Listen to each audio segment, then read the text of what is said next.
பல்துறை சாதனையாளர்களுக்கு விருது வழங்குதல்.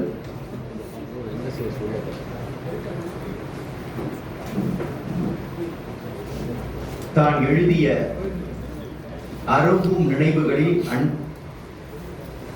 அன்னை சண்முகம், அவ்வை சண்முகம் என்கின்ற நூலை வெளியிடுகின்ற விழா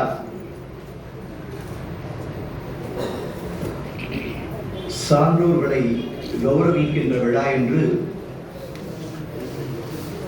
நல்லதொரு விழாவை ஏற்பாடு செய்து மிகச்சிறப்போடு நடத்தி கொண்டிருக்கக்கூடிய இந்த மன்றத்தினுடைய செயலாளராக இருக்கக்கூடிய மிகுந்த அன்பிற்கும் மரியாதைக்கும் உரிய திரு TKS கலைவாணன் அவர்களே, நூலை பெற்றிருக்கக்கூடிய அன்பிற்குரிய திரு மணிலால் அவர்களே, வானதி பதிப்பகத்தினுடைய உரிமையாளர் அன்புக்குரிய வானதி ராமநாதன் அவர்களே, அரங்கத்திலே விருது பெற்றிருக்கக்கூடிய சான்றோர்களே, என்னால் நிறைய பேர் விருது பெற்றிருக்கிறார்கள். விருது பெற்றிருக்கக்கூடிய சான்றோர்களே,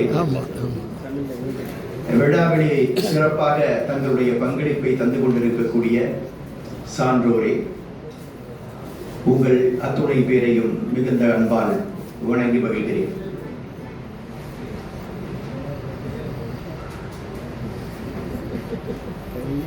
திரு TKS கலைவாணன் அவர்கள் இந்த விழாவிற்காக என்னை அழைத்த பொழுது, இதுபோல தந்தையாருடைய 113வது பிறந்த நாள், வருடாவரும் அவர் பிறந்த நாள் விழா நடத்துவது தெரியும். 113வது பிறந்த நாள் விழாவிலே நீங்கள் கலந்து கொள்ள வேண்டும் என்று சொன்னார். நான் சொன்னேன், ஏற்கனவே நான் கலந்து கொண்டிருக்கிறேனே என்று சொன்னேன். இப்போ 4 ஆண்டுகளுக்கு முன்பு நினைக்கிறேன், 2018-19 தெரியவில்லை, இதேபோல் பிறந்த நாள் விழா. அன்றைக்கும் இதுபோல் நிறைய பேருக்கு அவர்கள் விருதுகளை வழங்கினார். அதிலும் நான் கலந்து கொண்டு விருதுகள் வழங்கி இருக்கிறேன், பேசியிருக்கிறேன். அப்படி சொன்ன பொழுது அவர் சொன்னார், இல்லை, இந்த ஆண்டு குறிப்பாக நீங்கள் வர வேண்டும் என்று அழைப்பதற்கான பிரத்யேக காரணம் இருக்கிறது. அருளாளர் ஐயா ஆரம்பி அவர்களுடைய திருவுருவ படத்தை திறக்கிறோம் அந்த விழாவிலே. நீங்கள் அவருடைய அன்பை பெற்றவர்கள், அவருடைய ஊர்க்காரர், உங்கள் தந்தையாருடைய நண்பர்,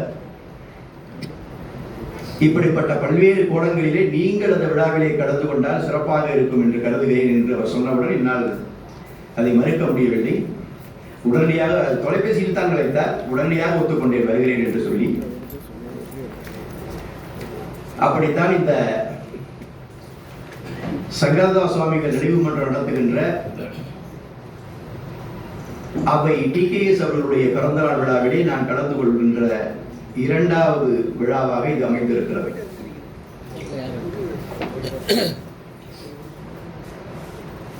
இங்கே 3 பெரியவர்களுடைய படங்கள் திறக்கப்பட்டிருக்கின்றன.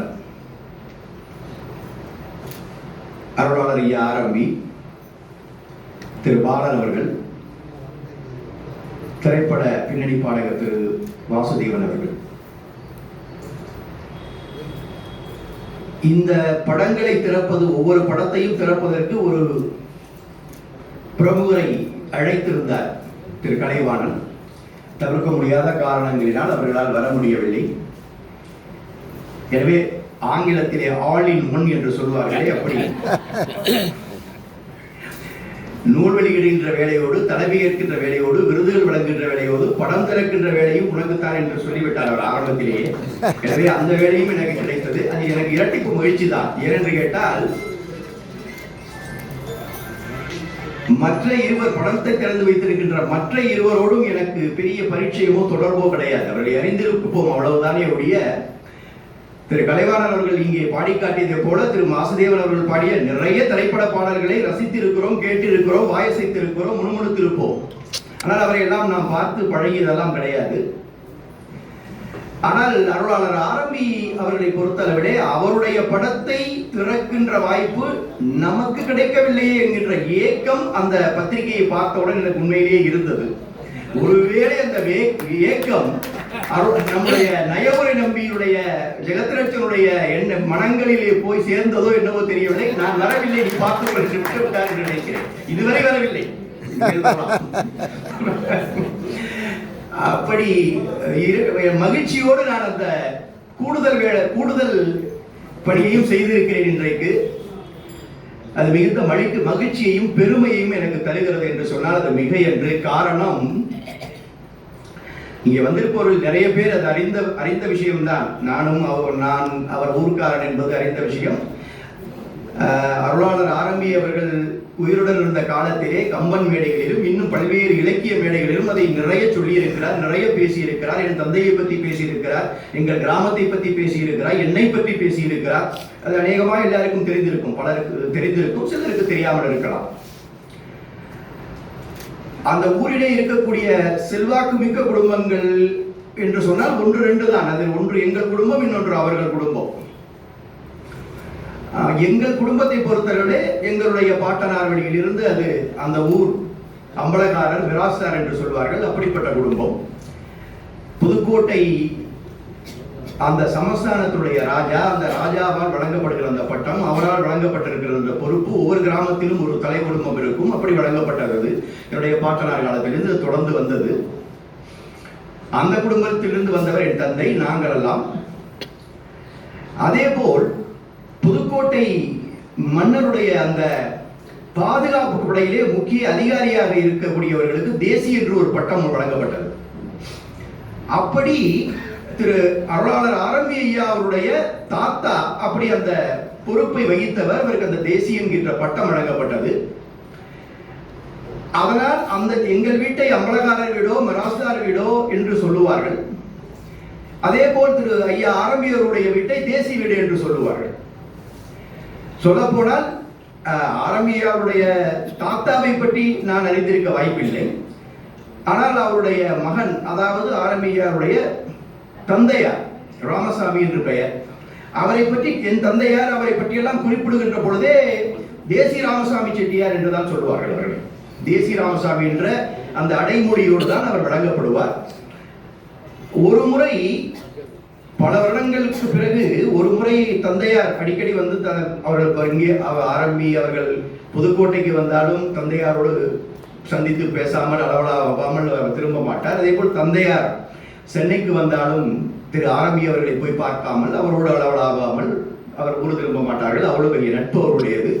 ஒரு முறை அவருடைய வருடாவிடம் அவருடைய பிறந்த நாள் செப்டம்பர் 9ஆம் தேதி கொண்டாடுவார்கள். என்ன வேலை எப்படி இருக்கிறது என் தந்தையார் அதற்காக வந்து விடுவார்.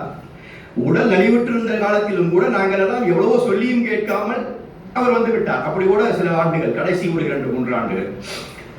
அப்படி ஒரு ஆண்டு அவர் பிறந்த நாள் விழாவிற்கு வருகின்ற பொழுது என் தந்தையார் ஆரம்பி அவர்களிடம் உங்களுக்கு ஒரு முக்கியமான பரிசு கொண்டு வந்திருக்கிறேன் என்று சொல்லி சொன்னார். என்ன பரிசு கொண்டு வந்திருக்கிறீர்கள் எனக்கு? அவரை வந்து தந்தையாரே அவர் பிரசிடென்ட் தான் என்று சொல்லுவார், ராமச்சந்திரன் என்று சொல்ல மாட்டார், பிரசிடென்ட் என்பார். அல்லது பிரசிடென்ட் ராமச்சந்திரன் விழித்து பேசுகின்ற பொழுது 3ஆம் இடத்தில் நபர்களை பேசும்பொழுது பிரசிடென்ட் ராமச்சந்திரன் என்று சொல்லுவார். நேரடியாக பேசும்பொழுது பிரசிடென்ட் என்று சொல்லுவார். என்ன கொண்டு வந்திருக்கிறீர்கள் பிரசிடென்ட் அப்படின்னு கேட்கும் என்று சொல்லுகின்ற பொழுது என் தந்தையார் ஒரு கவரை எடுத்து அதிலிருந்து ஒரு கடிதாசி எடுத்து அவரிடம் கொடுத்தார். அது வேறு ஒன்றும் இல்லை, என்னுடைய தாத்தா, அந்த ஊர் அவர் மணியக்காரர், அவர் ஏதோ ஒரு நேரத்திலே ஊரில் இருக்கிற அந்த ஏதோ ஒரு விஷயத்திற்காக ஒரு கைச்சாத்திட்ட ஒரு ஆவணம் தயாரிக்கப்பட்டிருக்கிறது.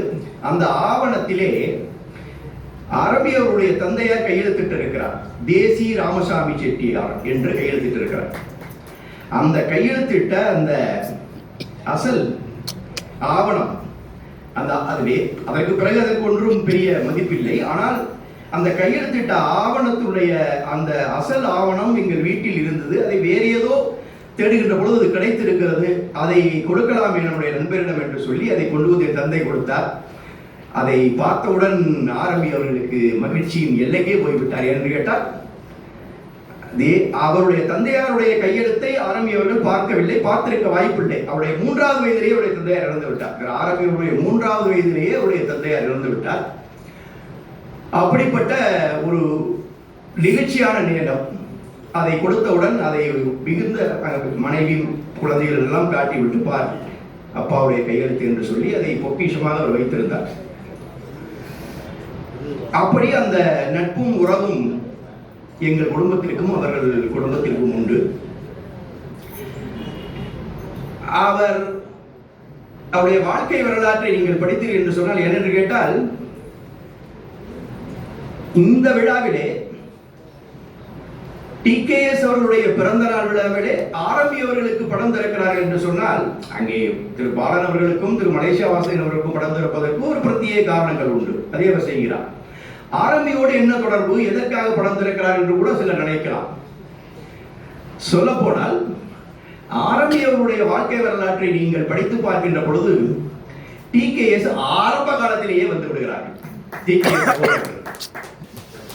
நான் அந்த வரலாற்றை ஆரம்பியுடைய வரலாற்றிலிருந்து நாம் புரட்டி பார்க்கின்ற பொழுது ஆரம்பி பதிவு செய்திருக்கிறார்.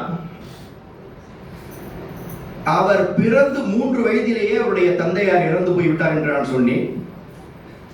பிறகு அவருடைய தமக்கையினுடைய கணவர் மாமா சோமு என்று நினைக்கிறேன், அவர் சரி தம்பி இவர் தான் கடைசி கடைக்குட்டி, 7 பிள்ளைகளிலே ஆரம்பி தான் கடைக்குட்டி. 3 வயதிலே தந்தை இறந்து விட்டால் தாய் 7 குழந்தைகளை வைத்து என்ன செய்து கொண்டிருப்பார். ஒருவருக்கோ இருவருக்கோ திருமணம் ஆகிவிட்டது தமக்கையாருக்கு, மீதி பிள்ளைகள் எல்லாம் இருக்கிறார்கள். அப்படி இருக்கின்ற பொழுது எப்படி இந்த குடும்பத்தை நடத்துவது என்று சொல்லி அந்த சோமு என்கின்ற மூத்த மருமகன் ஆரம்பியுடைய மாமா, நான் எடுத்துக்கொண்டு போய் இவனை வளர்த்து படிக்க வைத்து ஆளாக்குகிறேன் என்று சொல்லி காரைக்குடிக்கு அருகிலே இருக்கக்கூடிய நாச்சியார்புரம் என்கிற கிராமத்திற்கு இவரை அழைத்துச் செல்கிறார்கள். 3 வயதிலே அங்கே அவர் வளர்க்கப்படுகிறார். பள்ளிக்கூடத்திற்கு போகிறார். ஒரு 4-5 ஆண்டுகள் படித்திருப்பார். 4 வகுப்போ 5 வகுப்போ படித்திருப்பார் என்று நினைக்கிறேன். அதற்கு மேல் அவர் படித்ததாக தெரியவில்லை, அவரும் அப்படி சொல்லவில்லை. ஆனால் படித்திருக்கிறார், பள்ளியிலே அவர் படித்திருக்கிறார். அப்பொழுதும் ஒரு தேநீர் கடை, பெட்டி கடை, இது மாதிரி சில சிறு சிறு வியாபார நிறுவனங்கள் அவருடைய மாமா வைத்திருக்கிறார். அதிலே இவரை ஒரு சின்ன பையனா இருந்தாலும் வேலைக்கு சேர்த்துக்குவாங்க, அந்த மாதிரி ஒரு வேலைக்கு சேர்த்திருக்கிறாங்க. அவர் வேலை செய்திருக்கிறார். அப்படி வேலை செய்திருக்கக்கூடிய பொழுது இவரையும் அறியாமல் இவருக்கு அன்றைக்கு இருக்கக்கூடிய திரைப்படங்கள் 1-2 தான் வரும் அந்த காலகட்டத்திலே. அது 30கள், 1930கள், 26 பிறந்தவர் ஆரம்பி, அது 30கள் என்று வைத்துக் கொள்ளுங்கள், 30-35 அந்த ஆண்டுகளிலே. அப்பொழுது இருக்கக்கூடிய திரைப்படங்களில் இருந்தும் அதிலிருந்து நாடகங்களில் இருந்தும் வரக்கூடிய பாடல்களை எல்லாம் நன்றாக பாடுவாராம் ஆரம்பி. தன்னுடைய 10 வயது 12 வயது இப்படி பாடிக்கொண்டே இருந்திருக்கிறார். அதை தன்னை அறியாமல் அவருக்கு அதிலே ஒரு ஈர்ப்பு இருந்திருக்கிறது. அவருடைய தமக்கையார் வருடா வருடம் குன்றக்குடிக்கு அந்த முருகன் கோவில் விழாவிற்கு செல்வது வழக்கம். அந்த ஆண்டு விழாவுக்கு சொல்வதற்கு துணைக்கு ஆள் இல்லை என்பதனால் தம்பி நீ வா என்று சொல்லி இவரை அழைத்திருக்கிறார். 13 வயது அப்பொழுது ஆரம்பிக்கு. 13 வயதிலே இவர் அழைக்கப்பட்டு அந்த நாச்சியார்புரம் என்கிற கிராமத்தில் இருந்து கிளம்பி அவர்கள் வர வேண்டும். அந்த கிராமத்தில் இருந்து அந்த பிரதான சாலைக்கு அவர்கள் வருகிறார்கள். அங்கிருந்து பேருந்து அல்லது வேறு ஏதோ வண்டியோ பிடித்தவர்கள் செல்ல வேண்டும். அங்கு நின்ற பொழுது தமக்கையாரையோட பார்த்து அந்த ஊர்க்காரர்கள் இன்னும் 4-5 பேர் சேர்ந்து விட்டார்களாம். அவர்கள் எல்லோருமே குன்றக்குடிக்கு போவதற்காக வந்திருக்கிறார்கள். உடனே தமக்கையார் சொல்லிவிட்டார், எனக்கு துணையால் கிடைத்து விட்டது, நான் இவர்களோடு போகிறேன் கோயிலுக்கு, நீ திரும்பி வீட்டுக்கு போய் கடையை திறந்து வேலையை பார் என்று சொல்லி தம்பியை அனுப்பிவிட்டாராம். சரி என்று தமக்கையாரை அனுப்பிவிட்டு இவர் சற்று யோசித்து பார்த்திருக்கிறார். இவர் ஏற்கனவே அறிந்து வைத்திருக்கிறார், நாச்சியார்புரத்திலிருந்து ஒரு 7 மைல் காரைக்குடி வலது பக்கம் என்றால், இடப்பக்கம் 7 மைல் திருப்பத்தூர். அதிலே காரைக்குடியிலே பாலசண்முகா நாடக குழு, அந்த நாடக குழு அங்கே நாடகம் நடத்துவதற்காக அங்கே குழுமி இருக்கிறார்கள். கடந்த 15 நாட்களோ 20 நாட்களோ இங்கே நடந்து கொண்டிருக்கிறது நாடகம். அதன் மேல் ஒரு கண் இருக்கிறது இவருக்கு ஆரம்பிக்கு. எப்படியாவது அந்த நாடக குழுவை போய் பார்த்து விட வேண்டும் என்று நினைக்கிறார். அந்த இடத்தில் ஒரு முடிவு செய்கிறார். அந்த அவருடைய நாச்சியார்புரத்திலே அந்த பிரதான சாலையிலே நடுரோட்டிலே நின்று வலப்பக்கம் போவதா இடப்பக்கம் போவதா, வலப்பக்கம் போனால் ஊருக்கு போக வேண்டும், இடப்பக்கம் போனால் காரைக்குடிக்கு போக வேண்டும், எப்படி போவது என்று முடிவு செய்து ஒரு முடிவெடுத்து காரைக்குடியை நோக்கி நடந்தே 7 மைல் போயிருக்கிறார். 7 மைல் நடந்தே போய் அங்கு போயாச்சு, காரைக்குடிக்கு போய்விட்டாச்சு. அங்கே நாடக குழு முகாமிட்டு இருக்கிறது. நாடகம் நடைபெறுவதற்கான வாய்ப்புகள் அங்கே இருக்கிறது. அப்படி என்றால் அந்த நாடகக்காரரை எப்படி போய் பார்ப்பது? அந்த நாடக கம்பெனி வேறு ஒன்றும் இல்லை, நம்முடைய TKS உடைய தந்தையார், பெரிய தந்தையாரெல்லாம் சேர்த்து நடத்திய அந்த நாடக குழு. அது ஒரு அந்த காலத்திலே ஒரு தலை சிறந்த நாடக குழு. அந்த நாடக குழுவிலே போய் எப்படியாவது சேர்ந்து விட முடியுமா என்கின்ற ஒரு ஆசை இவருக்கு வந்து விட்டது. நாம் தான் பாடுகிறோமே, நம்மளாம் பாடலாமே, ஏதாவது செய்து விடலாமே என்றெல்லாம் அவருக்கு ஒரு எண்ணம் வந்துவிட்டது. எப்படி போவது என்று முடிவு செய்து, அவருக்கு வயசு 13 வயசுல பாருங்க அவருடைய சிந்தனைகள் எல்லாம் எப்படி இருந்திருக்கிறது என்று. அங்கே ஏற்கனவே இவருக்கு அறிமுகமான ஒரு நபர் இருக்கிறார். அவர் வந்து ஒரு ஓட்டுநர், டிரைவர். அவர் பேரு ராஜமாணிக்கம் என்று பதிவு செய்கிறார். அவர் இவருக்கு ஏற்கனவே அறிமுகமானவர். அவரிடம் போய் சிகரெட் விடுவோம் என்று சொல்லி அந்த ராஜமாணிக்கத்தை தேடி அங்கு போய் விடுகிறார். அவரிடம் போய், அண்ணா எப்படியாவது என்னை நாடக கம்பெனிக்கு கூட்டிட்டு போங்க, அங்க கொண்டு போய் என்னை விடுங்க, நான் அங்கே வேலை பார்க்க தயாராக இருக்கிறேன் என்று சொல்கிறார். அவர் பார்த்து விட்டு, எனக்கு தெரியாத ஐயா அந்த நாடக கம்பெனியில நேரடியாக யாரையும், ஆனால் அந்த நாடக கம்பெனியோடு தொடர்புடைய ஒருவர் எனக்கு நண்பராக இருக்கிறார் அப்படி என்று சொல்லி, அது யார் என்றால் மெக்கானிக், ஒரு மெக்கானிக் சங்கரன்னு சொல்லி ஒரு மெக்கானிக். டிரைவர் ராஜமாணிக்கத்திடம் இவர் போகிறார். அந்த டிரைவருக்கும் மெக்கானிக்கு தொடர்பு இருக்குமா இல்லையா? அதனால அந்த டிரைவர் ராஜமாணிக்கம் என்ன செய்கிறார் என்றால், இந்த மெக்கானிக் சங்கரன் அழைத்து போகிறார். நமக்கு வேண்டிய தம்பி நாடக கம்பெனிக்கு சேரணும்னு சொல்லுது, ஐயா அண்ணாச்சிகிட்ட கொண்டு போய் விடு. அண்ணாச்சிகிட்ட தான் சொல்லுவார்கள் அவர்கள் நால்வரை. அவரிடம் கொண்டு போய் விட வேண்டும் என்று சொல்கிறார்கள். அந்த மெக்கானிக் சங்கரன் தான் அழைத்து போய் அந்த நாடக கம்பெனியிலே அறிமுகப்படுத்துகிறார் இவருடைய தந்தையாரிடம். இந்த மாதிரி ஒரு தம்பி, எனக்கு வேண்டிய தம்பி, நல்லா பாடும் சொல்லுது, நீங்க வேலைக்கு வச்சுக்கங்க என்று அவர் கேட்கிறார். உடனடியாக இவருடைய தந்தையார், ஏன்னா நாடகம் என்றால் முதலில் நடித்து காட்டுவது என்பதை விட அந்த காலத்தில் பாட்டு ரொம்ப முக்கியம். பாட தெரியாதவர்கள் நாடகத்திலே ஒன்றும் செய்து விட முடியாது. ஏனென்று கேட்டால், புராண நாடகங்கள், இதிகாச நாடகங்கள் தான் அந்த காலத்திலே அதிகமாக நடக்கும். அந்த நாடகங்களிலே வரக்கூடிய அந்த பாத்திரங்கள் எல்லாம் உடனடியாக பாட வேண்டும். நினைத்தவுடன் ஒரு பாட 5 நிமிடம் வசனம் இருக்கும், அடுத்த 6வது நிமிடம் பாடல் வந்துவிடும். அதுதான் நாடகம் அந்த காலத்தில். எனவே உனக்கு பாட தெரியுமா என்று கேட்கிறார். பாட தெரியும் என்று, இங்கே பாடு என்று சொன்னவுடன் இவர் ஏற்கனவே தான் தயாராக இருக்கிறார் எல்லாவற்றிற்கும். அந்த பாடல்களை எடுத்து விடுகிறார். 13 வயது. அந்த பாடல்கள் எல்லாம் கேட்டவுடன், சரி ஓரளவுக்கு உடைய உச்சரிப்பு, அவருடைய தமிழ் உச்சரிப்பு, ஆரம்பியுடைய பேச்சிலே கவனித்தீர்கள் என்று சொன்னால் அற்புதமான தமிழ் உச்சரிப்பு இருக்கும். நாம் மேடையில் ஏறிவிட்டால் இந்த கலோக்கியலாக பேசுவோம் என்று சொல்லுவார்களே, அப்படியெல்லாம் அவர் ஏனோதான் என்று பேசுவதே கிடையாது. தூய தமிழிலே மிகச்சிறப்பாக தமிழ் உச்சரிப்போடு தான் அவர் பேசுவார் மேடைகளிலே.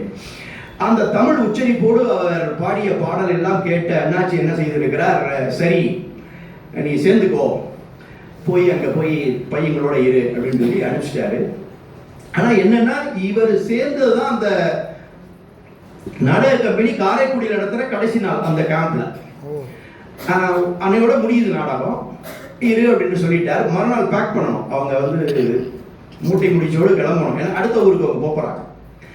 அது மறுநாள் ஒரு நாள் தாமதமாகுது. ஏன்னு கேட்டால், அதற்கான அந்த செட்டெல்லாம் போட்டிருக்காங்கல்ல, அந்த செட்டெல்லாம் அப்படியே இருக்கட்டும், எனக்கு ஒரு நாள் அது தேவை. ஏன்னு கேட்டால், நான் வந்து ஒரு நிதி வசூலிக்கின்ற நிகழ்ச்சிக்காக ஒரு நாடகம் நடத்த போறேன், அதனால எனக்கு கொடுங்கன்னு சொல்லி கலைவாணர் NSK வந்து அண்ணாச்சி கிட்ட கேட்டு, சரி ஒரு நாள் எங்க செட்டை எடுத்துக்கங்கன்னு சொல்லி ஒரு நாள் வந்து அது அந்த நாடகம், அந்த இடம் அப்படியே தரப்படுகிறது. அது வரைக்கும் இந்த நாடக குழு அங்கேயே இருக்கிறது. இவரும் அவரோட சேர்ந்து இருக்கிறார். மறுநாள் அந்த நாடகம் முடிந்தவுடன் அங்கிருந்து மூட்டை முடிச்சுகளை கட்டி கொண்டு அடுத்த ஊர் பொன்னமராவதி என்கிற ஊர், இவையெல்லாம் அந்த ஒரே பகுதியிலே, காரைக்குடி, புதுக்கோட்டை, அதை சுற்றி இருக்கக்கூடிய பகுதிகள். ஒரு நாடக குழு இடத்துக்கு போயிடுச்சுன்னா அங்கே இருக்கக்கூடிய முக்கியமான நகரங்கள், பெரிய சிறு நகரங்கள், பெரிய பெருகிய கிராமங்கள் என்று ஊர் மக்கள் தொகைக்கு தகுந்த மாதிரி தான் அவர்கள் அந்த முகாமை நடத்துவார்கள். அந்த பொன்னமராவதிக்கு போகிறார்கள். பொன்னமராவதிக்கு போனவுடன் அங்கு வந்து ஒரு 2 மாதங்கள் இவர் நாடக கம்பெனியிலே வேலை செய்கிறார். எப்படிப்பட்ட வேலை என்று சொன்னால், சிறு சிறு பாத்திரங்களாம். ராமாயணம் என்று ஒரு ராமாயண கதையை ஒரு நாள் நாடகம் நடத்துவார்கள். அதிலே வந்து சுக்ரீவனுடைய காட்சி வந்தது என்று சொன்னால், சுக்ரீவனுக்கு பின்னால் ஒரு 4-5 பேர் குரங்கு போல் வேஷம் போட்டிருக்கார். ஒருவர் இவர் அந்த நாளில் ஒருவர் இவர் குரங்கு வேஷம் போட்டு அப்படி நிற்பார். அது மாதிரி சிறு சிறு வேஷங்களாகத்தான் அவர்களுக்கு கிடைத்திருக்கிறது. அப்படித்தான் அந்த சிறு சிறு வேஷங்களை போட்டு அவர் நடித்திருக்கிறார். அப்படி நடிக்கிற பொழுது சரி வந்து 2 மாதங்கள் ஆகிவிட்டது. இனிமேல் என்னால் அவங்க நாடக கம்பெனிக்கு என்று சரியாக வகுக்கப்பட்ட சட்டத்திட்டங்கள் இருக்கின்றது. அந்த சட்டத்திட்டங்கள் படிதான் அவர்கள் அந்த நாடக கம்பெனி நடத்தி இருக்கிறார்கள். 2 மாதங்கள் ஆகிவிட்டது. இனிமேல் இவரை சும்மா வைத்துக் கொள்ள முடியாது, ஒப்பந்தம் போட வேண்டும். அவர் வந்து 13 வயசுக்காரர், அவரோட ஒப்பந்தம் போட முடியாது. அவங்க வீட்டில் இருக்கக்கூடிய பெரியவங்க, அப்பா அம்மா அல்லது கார்டியன் யாரோ வந்துதான் அந்த ஒப்பந்தம் போட வேண்டும். யார் உனக்கு அப்பா அம்மா கார்டியன் என்று அப்பொழுதுதான் விசாரிக்கிறார்கள். இவர் குன்றக்குடிக்கு அவர் தமக்கையார் போகின்ற பொழுது ஓடி வந்தவர் தானே அங்கிருந்து. வீட்டில் தேடு தேடு என்று தேடி இருக்கிறார்கள், கண்டுபிடிக்க முடியவில்லை. அப்புறம் இவரே சொல்லி இருக்கிறார், ஆட்சியாளபுரம் இந்த ஊர் என்று சொன்னவுடன் அப்புறம் அவங்களுக்கு தகவல் சொல்லி அனுப்பி அவர்களுடைய அந்த அக்காவும் அவருடைய அக்கா வீட்டுக்காரரும் வந்து விட்டார்கள்.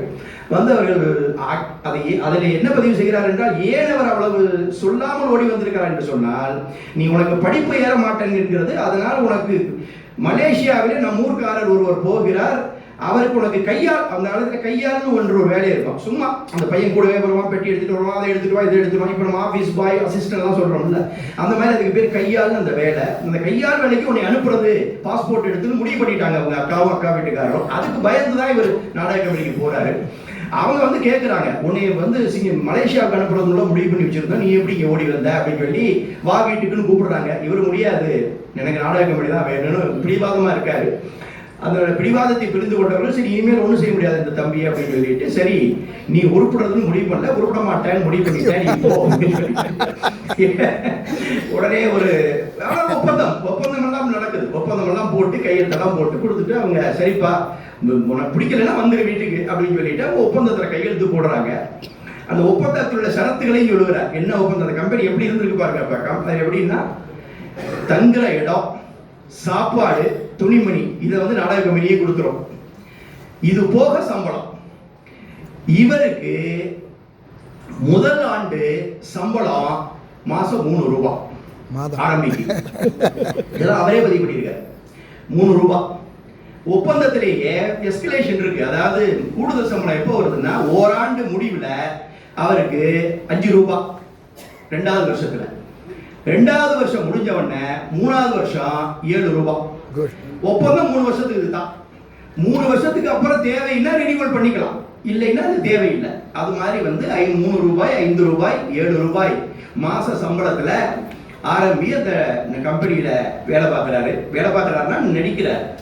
ஆரம்பத்தில் சிறு சிறு வேடம் என்று இருந்தவர் பிறகு சற்று முக்கியமான வேடங்கள் கிடைக்கின்றன. அது என்னன்னா, இந்த நாரதர் வேஷம் இவருக்கு ரொம்ப பொருத்தமா இருக்குமா. அதனால வந்து அவங்க கம்பெனியில வந்து நாடக வேஷம், நாரதர் வேஷம்னு ஆரம்பிக்கிட்டு கொடுத்துருவாங்க. அதுல அவர் பதிவு பண்றாரு, கிருஷ்ணலீலா நாடகத்துல முதல்ல நாரதர் வேடம் கொடுத்தாங்களாம். அது நல்லா சிறப்பா செஞ்ச உடனே சதி அனுசூயான்னு நாடகம் நடத்தியிருக்காங்க. அதுல நாரதருடைய பாத்திரம் வந்து ரொம்ப கனமான பாத்திரம். எனக்கு தெரியாது இந்த நாடகத்தை பத்தி. கரெக்ட். சதி அனுசூயாங்கிற நாடகம்.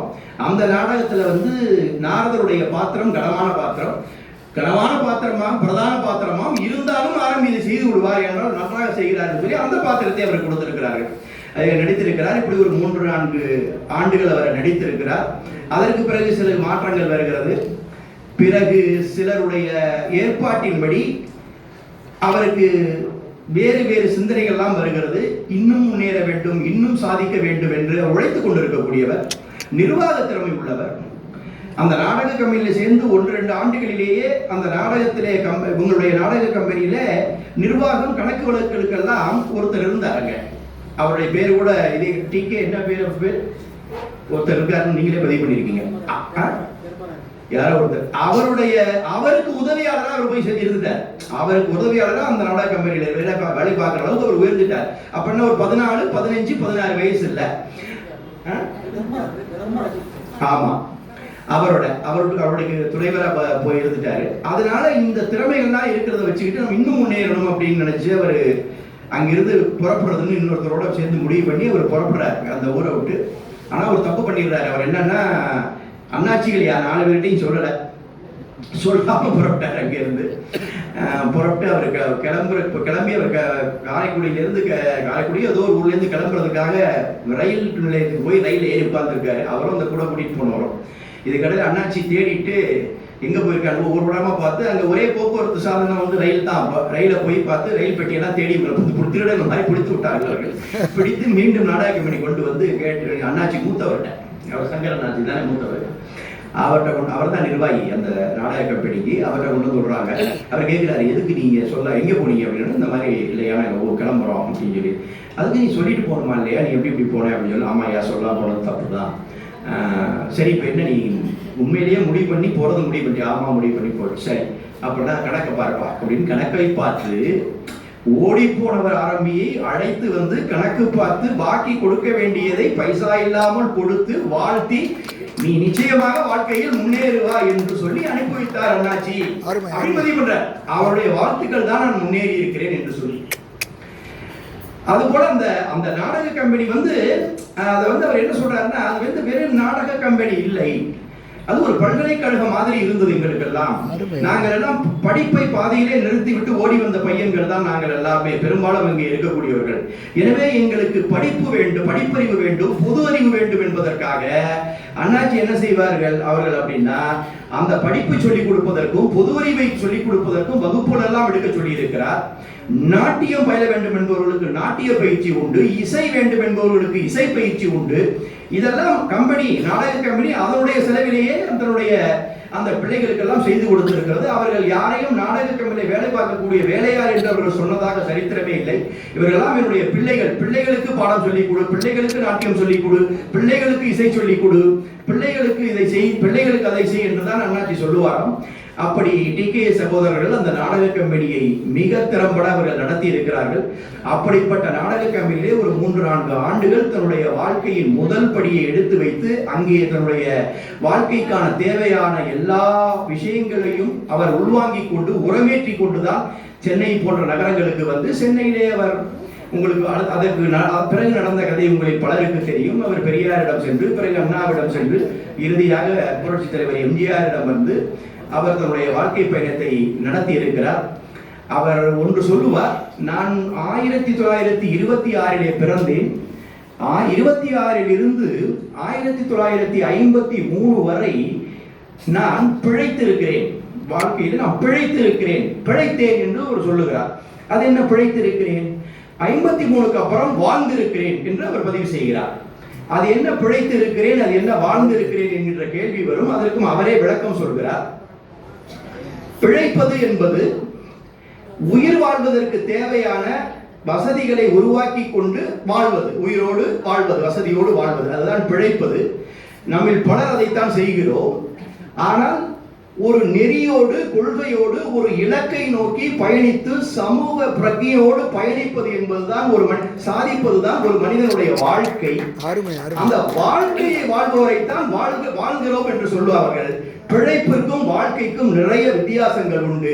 நான் 1953 வரை பிழைத்தேன், 53க்கு பிறகு வாழ்ந்து கொண்டிருக்கிறேன், வாழ்ந்தேன் என்று சொல்கிறார். அது என்ன 1953 என்றால், 1953 தான் ஆரம்பி எம்ஜிஆரோடு இணைந்த அந்த வருடம். அதிலிருந்து தான் நான் வாழ்ந்தேன் என்று சொல்கிறார். இதுவும் அவர் பதிவு செய்திருக்கக்கூடிய விஷயம். இப்படியாக ஒரு வாழ்க்கையை நடத்தியவர். அவர் சொல்கிறார், 5000 ரூபாய் எம்ஜிஆர் எனக்கு பணம் கொடுத்தார். ஏதோ ஒரு படத்தில் வெற்றிக்காய், அவர் நிர்வாகியா, எம்ஜிஆர் பிக்சர்ஸ் உடைய நிர்வாகியாவெல்லாம் இருந்தார். 5000 ரூபாய் எனக்கு பணம் கொடுத்தார். ஒரு போனஸ் மாதிரி கொடுப்பாங்க, ஒரு படம் நல்லா ஓடுனா ஒரு பல்க் அமௌண்ட் என்று சொல்லி ஒரு போனஸ் மாதிரி கொடுப்பாங்க. அப்படி எனக்கு 5000 ரூபாய் கொடுத்தார். அந்த 5000 ரூபாய் வாங்கி நான் ஒன்றும் இங்கு ஒரு வீடு வாங்க வேண்டும் அல்லது ஏதோ ஒன்று செய்ய வேண்டும் என்று முடிவு செய்யவில்லை. அவருடைய மூத்த சகோதரர் புதுக்கோட்டையிலே இருந்தார், ஆரம் பழனியப்பன் என்று பேர். இவர் மாதிரியே இருப்பார் பார்ப்பதற்கு. சொல்ல போனால் எங்கள் குடும்பத்தோடு மிகவும் நெருங்கியவர்கள், தந்தையாரோடு மிக நெருக்கமாக இருப்பார்கள். அவர்கள் இருவரும் அநேகமாக தினசரி சந்தித்துக் கொள்ளக்கூடியவர்கள். அவருக்கென்று ஒரு நிரந்தர வருமானம் இல்லாமல் இருந்தது என்பதை உணர்ந்து ஆரம்பி என்ன செய்வார், அந்த 5000 ரூபாயை வைத்து அங்கே ஒரு அச்சகம் ஏற்பாடு செய்து அதை அண்ணனுக்கு கொடுக்கிறார். சிட்டி பிரஸ் என்று பெயர். நானெல்லாம் இளம் வயதில் மாணவர்களாக இருக்கும்போது என் தந்தையோடு அங்கே போயிருக்கிறேன். அங்குதான் தொலைபேசி இருக்கும், 565 நம்பர். இன்னைக்கு எனக்கு ஞாபகம் இருக்கு. அந்த புதுக்கோட்டை சிட்டி பிரஸ் ஆர் பள்ளியப்பனுடைய தொலைபேசி நம்பர் 565. ஏன்னா அப்போ மொத்த புதுக்கோட்டையிலேயே ஒரு 10-20 பேருக்கு தான் தொலைபேசி இருந்திருக்கும். அதில் அந்த தொலைபேசி ஒன்று. சென்னைக்கு யாராவது அவசரமாக பேச வேண்டும் அல்லது வெளியூர்களுக்கு பேச வேண்டும் என்று சொன்னால் அப்பொழுது தெரியும் உங்களுக்கு ட்ரங்கால் போட வேண்டும். அப்படி ட்ரங்கால் போட வேண்டும் என்று சொன்னால் அங்கதான் போவாங்க. நம்மளுடைய தெரிந்தவர்கள் எல்லாம் அங்கே போய் ட்ரங்கால் புக் பண்ணி பேசிவிட்டு தான் வருவோம். அப்படி ஒரு வசதி எல்லாம் அவர்கள் செய்து வைத்திருந்தார்கள். அப்படி நான் 5000 ரூபாயை எம்ஜிஆரிடம் பெற்று அதை என்னுடைய சகோதரருடைய வாழ்வாதாரத்திற்காக ஒரு அச்சகத்தை வைத்துக் கொடுத்தேன். அதே போல் என்னுடைய பணம் நான் சம்பாதித்ததெல்லாம் என் தாய் இருக்கிறவரை தாயிடம் கொடுத்தேன். அதற்கு பிறகு சகோதர சகோதரியிடம் கொடுத்தேன். கொஞ்சம் சொல்ல போனால் அவர் திருமணமானவுடன் இந்த ராயப்பேட்டையில் இருக்கக்கூடிய ஒரு இடத்திலே தான் நடிகை எம்என் ராஜத்துடைய ஒரு வீடு, அவருடைய பல வீடுகளில் அது ஒன்றா இருக்கலாம், அது ஒரு சிறிய வீடு. அந்த வீட்டை வாடகைக்கு எடுத்து தான் அவர் ரொம்ப நாள் குடியிருந்தார் ஆரம்பி. அதுக்கப்புறம் வெகு காலம் கழித்து தான் அவர் திருமலைப்பள்ளி ரோடில் இருக்கக்கூடிய அந்த வீட்டை வாங்கினார். இந்த வரலாறுலாம் நிறைய அவர் எழுதியிருக்கிறார். எனக்கும் ஓரளவு தெரியும். இப்படி இந்த அருளாளர் ஆரம்பி அவர்களும் நம்முடைய நாடகத்தினுடைய இன்றைக்கு இருக்கக்கூடிய பத்மஸ்ரீ அண்ணாச்சி டி கே சண்முகம் அவருடைய சகோதரர்கள் என்று சொல்லக்கூடிய இவர்களோடு டி கே சகோதரர்களுக்கும் ஆரம்பிக்குமான தொடர்பு என்ன என்று கேட்டால் அந்த தொடர்பு ஆழமானது, அழுத்தமானது, தன்னுடைய இளம் வயதிலேயே பதிவு செய்யப்பட்ட ஒன்று என்பதை உணர்ந்து கொள்வதற்காகத்தான் அதை விரிவாக சொன்னேன். அதனுடைய காரணமாகத்தான் அந்த நன்றியோடு தான் அந்த தொடர்பிலே தான் டி கே எஸ் கலைவாணன் அவர்கள் ஆரம்பியுடைய படத்தை இங்கே திறக்க வேண்டும் என்று முடிவு செய்து இன்றைக்கு அந்த படத்தை திறந்திருக்கிறார். அதற்காக இந்த விழாவிலே நான் கலந்து கொள்ள வேண்டும் என்று சொன்னார். நம்மளுடைய நாடாளுமன்ற உறுப்பினர் ஜெகத்ரட்சகன் தான் அதை திறப்பதாக இருந்தது. அவர் வந்திருந்தால் இன்னும் சிறப்பாக இருந்திருக்கும். இதுவரை வரவில்லை, அது வேறு விஷயம். ஆகவே அப்படிப்பட்ட ஒரு மிகச்சிறந்த நாடக குழுவை, அந்த நாடக குழு பாலசண்முகா நாடக குழு என்கின்ற அற்புதமான நாடக குழுவை நிறுவி அவருடைய தந்தையாரும் அவருடைய பெரியப்பா 2 பேர், சித்தப்பா ஒருவர், இவர்களெல்லாம் சேர்ந்து அந்த 4 பேரும் அவரைத்தான் நாடக நால்வர் என்று சொல்லி இன்றைக்கு ஒரு விருது கூட வழங்கி இருக்கிறார். நாடக நால்வர் என்று சொன்னால் அந்த 4 பேரும் தான். அவ்வை சண்முகம் என்ற பெயர் வந்த காரணம் உங்களுக்கு தெரியும். மிகச்சிறப்பாக பெண் வேடமிட்டு ஔவையாருடைய வேடமிட்டு அவர் நடித்த நாடகம் தான் அதுதான் அவருக்கு அவ்வை சண்முகம் என்ற பெயரை பெற்று தந்தது. அவ்வளவு ஒரு சிறப்பான நடிகர் என்று சொல்வதை விட ஒரு மனிதர் என்று சொல்வதையும் காட்டிலும் பலருக்கு வாழ்க்கையிலே ஏணியாக இருந்தவர்கள், பலரை வாழ்க்கையிலே உயர்த்தி காட்டியவர்கள். தமிழ் இன்றைக்கு 3 தமிழ் என்று நீங்கள் அறிவீர்கள். இயற்றமிழ், இசைத்தமிழ், நாடகத்தமிழ். அதிலே இயற்றமிழ் எப்பொழுதுமே சிறந்து விளங்குகிறது. தமிழ் மொழியிலே இயற்றமிழ் என்பது என்றைக்கும் ஏற்றம் பெற்ற தமிழ் தான். அதே போல் இசைத்தமிழும் ஒரு ஏற்றம் பெற்ற தமிழ் தான். இசை தொடர்ந்து வந்து கொண்டிருக்கிறது. சிலம்பிலே பதிவு செய்யப்பட்ட எத்தனை பண்கள் இருக்கின்றன தமிழிலே என்று சிலம்பு பதிவு செய்கிறது. அப்படி பல நூல்கள் இருக்கின்றன, படைக்கப்பட்டிருக்கின்றன. இசையும் இயரும் என்றைக்கும் மேலோங்கி நிற்கிறது. நாடகம் மேலோங்கித்தான் இருந்தது. நாடகத்தமிழ் என்று சொல்லக்கூடிய நாடக பகுதியும் மேலோங்கித்தான் இருந்தது. ஆனால் அதற்கு பிறகு திரைப்படத்திற்கு அப்புறம் தொலைக்காட்சிக்கு அப்புறம் இப்பொழுது நாம் கையிலே வைத்திருக்கிறோமே ஒரு ஆயுதம், வைத்துக் கொண்டிருக்கிறார்களா இந்த ஆயுதங்கள் எல்லாம் வந்ததற்கு பிறகு நாடகத்துறை நலிந்து போய்விட்டது என்பது மறுக்க முடியாத உண்மை. அதை ஒற்றுக்கொள்வதிலே தவறு ஒன்றும் இல்லை. அப்படி நலிந்துதான் போயிருக்கிறது. எனக்கு தெரிந்து நான் 84 சென்னைக்கு வந்தேன். அப்பொழுது பிரபலமாக நாடகம் நடத்தி கொண்டிருந்த பல நாடக குழுக்கள் இப்பொழுது இல்லை. ஷோவெல்லாம் நடத்தி கொண்டிருந்தார். தொற்காசிரியர் ஷோவெல்லாம் சிறப்பாக நாடகம் அடிக்கடி போடுவார். நாங்கள் எல்லாம் போய் கொண்டே இருப்போம். ஒரு காலத்திலே ஒரு கட்டத்திலே அவர் குட் பை சீரியஸ் என்று சொல்லி நான் முடிக்க போகிறேன் கம்பெனியை, எல்லா நாடகத்தையும் ஒரு முறை அரங்கேறி விட்டு முடிக்க போகிறேன் என்று கலைவாணர் அரங்கத்திலே 1 மாசம் தொடர்ந்து எல்லா நாடகத்தையும் ஒரு நடத்தி அத்தனை நாடகத்தையும் போட்டார். எல்லாவற்றையும் போய் பார்த்தோம். ஏனென்று கேட்டால் அதற்கு பிறகு நாடகம் இல்லை என்று சொல்லி அறிவித்து விட்டார். இப்பொழுது அதே போல ஆர்எஸ் மனோனுடைய கம்பெனி இருக்கிறது எப்படி என்று எனக்கு தெரியவில்லை. அதுவும் அவருக்கு அப்புறம் அது எந்த அளவில் இருக்கிறது என்று எனக்கு தெரியவில்லை. எஸ்.சி. சேகர் கொஞ்சம் பண்ணி கொண்டு இருக்கிறார். அதே போல் கிரேசி மோகனுடைய கம்பெனி கொஞ்சம் இருக்கிறது. அதுவும் கிரேசி மோகனுக்கு அப்புறம் அது கொஞ்சம் சற்று கொஞ்சம் அதனுடைய வேகம் குறைந்து இருக்கும் என்று கருதுகிறேன். இப்பொழுது நமது கம்பெனி இல்லை இப்போ ஒன்றும் நாடகம் போடாது. அது மாதிரி இது அதை ஏதோ கொஞ்சம் சிறிய அளவில் பண்ணிட்டு இருக்காரு. அதை விடக்கூடாது என்பதற்காக இப்படி அந்த டிராமா என்று சொல்லக்கூடிய அந்த நாடக தமிழ் இருக்கிறதே, அது சவளை குலத்தையை போல் இன்றைக்கு தத்தளித்துக் கொண்டிருக்கிறது.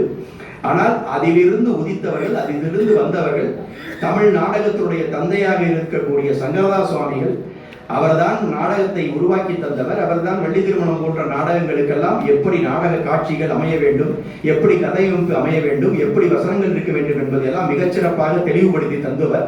இன்றைக்கும் கிராமங்களிலே அந்த நாடகங்கள் நடக்கத்தான் செய்கின்றன. கிராமங்களிலே இருக்கக்கூடிய கோவில்கள், திருவிழாக்கள், விழாக்களில் எல்லாம் அந்த நாடகங்கள் நடத்தி காண்பிக்கப்படுகின்றன. நகர்ப்புறங்களிலே அது குறைந்து போய்விட்டது. அந்த நாடகக்கலையை வளர்ப்பதற்கும் தமிழக அரசு முன்வர வேண்டும். அதற்கான ஊக்கங்களையும் தர வேண்டும். நிறைய கலைமாமணி போன்ற விருதுகளை எல்லாம் தமிழக அரசு வழங்கி கொண்டுதான் இருக்கிறது. பல அமைப்புகள் செய்து கொண்டுதான் இருக்கின்றன. ஆனால் இன்றைக்கு இருக்கக்கூடிய அந்த நாடக கலைஞர்களுக்கு, அது போன்ற கலைஞர்களுக்கு என்ன பாதுகாப்பு இருக்கிறது என்று சொன்னால் பெரிய அளவிலே ஒன்று பாதுகாப்பு இருப்பதாக தெரியவில்லை. இத்தனை பேருக்கு விருது கொடுக்கிறோம், இவ்வளவு பெரிய விழா நடத்துகிறோம் என்று சொன்னாலே இவ்வளவு பேர் தான் வருகிறார்கள், வர முடிகிறது. எனவே வருங்காலத்திலே இந்த நாடகக்கலை எந்த அளவிற்கு அது இருக்கும் என்று நமக்கு தெரியவில்லை. ஆனால் அரசு அதற்கான முன்முயற்சி எடுக்கலாம். அரசே சில திட்டங்களை கொண்டு வந்து மானியங்கள் வழங்கி சில முக்கியமான நாடகங்களை அரங்கேற்றுவதற்கு அவர்கள் முயற்சிக்கலாம். அப்படி செய்தால் தமிழின் ஒரு பகுதியாக இருக்கக்கூடிய நாடகத் தமிழும் பிழைத்திருக்கும் என்று என்கின்ற அந்த நிலையிலே தான் இன்றைக்கு இருக்கிறது. இவ்வளவுக்கும் காரணமாக இருந்த அண்ணாச்சி டிகேஎஸ் என்று சொல்லக்கூடிய அந்த டிகே சண்முகம் இருக்கிறாரே, அவருடைய பெயர் தாங்கி ஒரு சிறு அரங்கம், இதை போல் ஒரு சிறு அரங்கம் என்று நினைக்கிறேன், நம்முடைய தேவனைய பாவாடர் நூலகத்திலே அண்ணா சாலையிலே அமைக்கப்பட்டதாம். அதற்கு பிறகு அது சரியான கவனிப்பாளற்று விட்டதனால் அது சிதிலமடைந்திருக்கிறதாக சொல்கிறார்கள். அந்த அரங்கத்தை தமிழக அரசு எடுத்து மீண்டும் புதுப்பிக்க வேண்டும். புதுப்பித்து அந்த நாடக கலையினுடைய மிக முக்கியமான ஒரு முன்னோடியாக இருக்கக்கூடிய டிகேஎஸ் அவர்களுடைய உருவச்சிலையை அங்கு நிறுவலாம். அந்த உருவச்சிலையை நிறுவி அந்த மண்டபத்தை தமிழக அரசு புதுப்பித்தால் அது டிகேஎஸ்க்கும் அவருடைய சகோதரர்களுக்கும் நாடகக்கலைக்கும் ஒரு செய்யக்கூடிய மரியாதையாக, தமிழக அரசு செய்யக்கூடிய மரியாதையாக அது இருக்கும். அதையும் தமிழக அரசு செய்ய வேண்டும் என்று நான் கேட்டுக்கொள்கிறேன். இங்கே செய்தியாளர்கள் இருந்தால் இதை நீங்கள், நான் நம்முடைய நயவுரை நம்பி வருவார், அவரிடம் நேரடியாக சொல்லி அரசிடம் எடுத்து போய் சொல்லுங்கள் என்று சொல்லலாம் என்று நினைத்தேன். அவர் வரவில்லை. எனவே நான் இதை உங்களுக்கு பொதுவாகத்தான் சொல்கிறேன். இது அரசனுடைய செவிகளுக்கு எட்ட வேண்டும். அதை அந்த மண்டபத்தை புதுப்பித்து அங்கே ஒரு சிலை நிறுவினால் அது அவருக்கு செய்யக்கூடிய ஒரு மரியாதையாக இருக்கும். அந்த நாடகக்கலையும் காப்பாற்றப்பட வேண்டும், நாடகத்தமிழும் காப்பாற்றப்பட வேண்டும். நாடகத்தமிழை காப்பாற்றுவதன் மூலம் தமிழின் ஒரு பகுதியை மீண்டும் செழிக்க செய்ய வேண்டும். அதற்கு யாரெல்லாம் உதவுகிறார்களோ, யாரெல்லாம் தன்னுடைய பங்களிப்பை தந்து கொண்டிருக்கிறார்களோ அவர்களுக்கெல்லாம் அரசு தன்னாலான முடிந்த ஒரு உதவிகளை செய்ய வேண்டும். அப்படி செய்து அரசே வருடத்திற்கு ஒரு 10 நாட்கள் அல்லது 20 நாட்களாவது முக்கியமான, அது சமூக நாடகங்களாக கூட இருக்கலாம், தவறு ஒன்றுமில்லை. கொள்கை ரீதியான நாடகங்கள், சமூக நாடகங்களாக கூட இருக்கலாம். அந்த நாடகங்களை எல்லாம் நடத்துவதற்கு அரசு மானியங்கள் கொடுப்பதற்கு முன்வர வேண்டும். இப்படி எல்லாம் செய்தார்கள் என்று சொன்னால் ஓரளவு நாடகங்களை பிழைத்திருக்கும். அதையும் செய்வார்கள் என்ற நம்பிக்கையும் நாம் வெளியிட்டு, இங்கே இத்தனை பல்துறையைச் சேர்ந்தவர்கள், மிகச்சிறந்த அறிஞர்கள் எல்லாம் இன்றைக்கு விருதுகளை பெற்றிருக்கிறார்கள். நாடகத்துறையிலிருந்து விருதுகள் பெற்றிருக்கிறார்கள், கலைத்துறையிலிருந்து பெற்றிருக்கிறார்கள், திரைத்துறையிலிருந்து பெற்றிருக்கிறார்கள். இன்னும் சொல்ல போனால் இறை சம்பந்தமாக இங்கே வள்ளலாரினுடைய பெயரிலே இருக்கிறார். இப்படி பல்வேறு தரப்பட்டவர்கள் விருது பெற்றிருக்கிறார்கள். இயக்குனர் விருது பெற்றிருக்கிறார். குன்றக்குடி அடிகளாருடைய பெயரிலே பட்டிமன்ற பேச்சாளர் திரு மாதவ அவர்கள் இன்றைக்கு விருது பெற்றிருக்கிறார். இதுபோல் நிறைய அம்மையார் அவர்கள் திருக்குறள் பேரவை நடத்தி கொண்டிருக்கக்கூடிய அம்மையார் அவர்கள் விருது பெற்றிருக்கிறார். குன்றக்குடி அடிகளார் பாருங்க, குன்றக்குடியார் எப்படி தொடர்பு படுத்தப்படுகிறார் பாருங்கள். குன்றக்குடி அடிகளார் பட்டிமன்றம் என்கின்ற ஒரு பாணியை இலக்கியத்திலே உருவாக்கியவர் அவர்தான். அவருடைய பெயராலே விருது, அதை யாருக்கு கொடுக்க வேண்டுமோ அவருக்கு சரியாக கொடுத்திருக்கிறார்கள். மாதவர்களுக்கு கொடுத்திருக்கிறார்கள். அதில் 100க்கு 100 சரி. ஏனென்றால் அவருடைய தந்தையார் பட்டிமன்றத்திற்கும் இலக்கியத்திற்கும் தமிழுக்கும் தொண்ட ராதாகிருஷ்ணன் அவர்கள் செய்த தொண்டு மிகப்பெரிய தொண்டு. அந்த தொண்டையும் நாம் பார்க்க வேண்டும். அவருடைய பிள்ளையும் தொடர்ந்து அந்த தொண்டை செய்து கொண்டிருக்கிறார். அதே போல் திருக்குறள் பேரவை என்று சொன்னால் அந்த உலக திருக்குறள் பேரவை உருவாக்கியவரே பெரியவர் குன்றக்குடி அடிகளார் தான். அது உருவாகி ஒவ்வொரு ஊரிலும் ஒவ்வொரு மாவட்டத்திலும் அது இருக்கிறது. நானே கிட்டத்தட்ட ஒரு 5-6 திருக்குறள் பேரவையிலே சென்று உரையாற்றி இருக்கிறேன். சென்னையிலே சரி, அதே போல் புதுக்கோட்டை, அதே போல் தஞ்சாவூர், இது மாதிரி நிறைய ஊர்களிலே சென்னையிலே இருக்கக்கூடிய இந்த திருக்குறள் பேரவை கடந்த ஆண்டு நினைக்கிறேன் அவருடைய பொன்விழாவை கொண்டாடியது. 50 ஆண்டுகளை இவர்கள் நிறைவு செய்திருக்கிறார்கள், பொன்விழாவை கொண்டாடினார்கள். அதிலும் நானும் திரு குன்றக்குடி பொன்னம்பலடிகளார் அவர்களும் கலந்து கொண்டு நாங்கள் பேசினோம். இதுபோல் நமக்கு தமிழ் இலக்கியத்திற்கு கிடைத்திருக்கக்கூடிய மிகப்பெரிய பொக்கிஷங்கள் நம்முடைய தமிழ் இலக்கியங்கள், தமிழ் இசை, தமிழ் நாடகம். இந்த தமிழ் இலக்கியங்கள், தமிழ் இசை, தமிழ் நாடகம் என்று சொல்லக்கூடிய முத்தமிழும் நமக்கு கிடைத்திருக்கிறதே, இதை போற்றி பாதுகாத்து அடுத்த தலைமுறைக்கு கடத்த வேண்டும். அடுத்த தலைமுறைக்கு இது சென்று சேர்ந்தால்தான் தமிழ் வாழும், தமிழ் மொழி வாழும். தமிழனாகிய நமக்கும் நம்முடைய கௌரவமும் மரியாதையும் எப்பொழுதுமே தொடர்ந்து நிற்கும் உலக அரங்கிலே. ஆகவே இந்த முத்தமிழையும் காக்க வேண்டியது நம்முடைய கடமை. அதில் ஒரு தமிழான நாடகத் தமிழை காப்பதற்காக திரு கலைவாணன் அவர்களும் அவருடைய குடும்பத்தாரும் அவரோடு இணைந்து இந்த சங்கரதாஸ் மன்றமும் சேர்ந்து வருடம் இந்த விழாவை நடத்தி இது போன்ற கலைஞர்கள் எல்லாம் ஊக்குவிக்கின்ற இந்த நல்ல முயற்சியை நாம் பாராட்ட வேண்டும், வாழ்த்த வேண்டும். அவர்கள் தொடர்ந்து இந்த பணியை செய்ய வேண்டும் என்று சொல்லி இந்த நல்ல வாய்ப்புக்கு நன்றி பாராட்டி விடைபெற்றுக் கொள்கிறேன். நன்றி, வணக்கம்.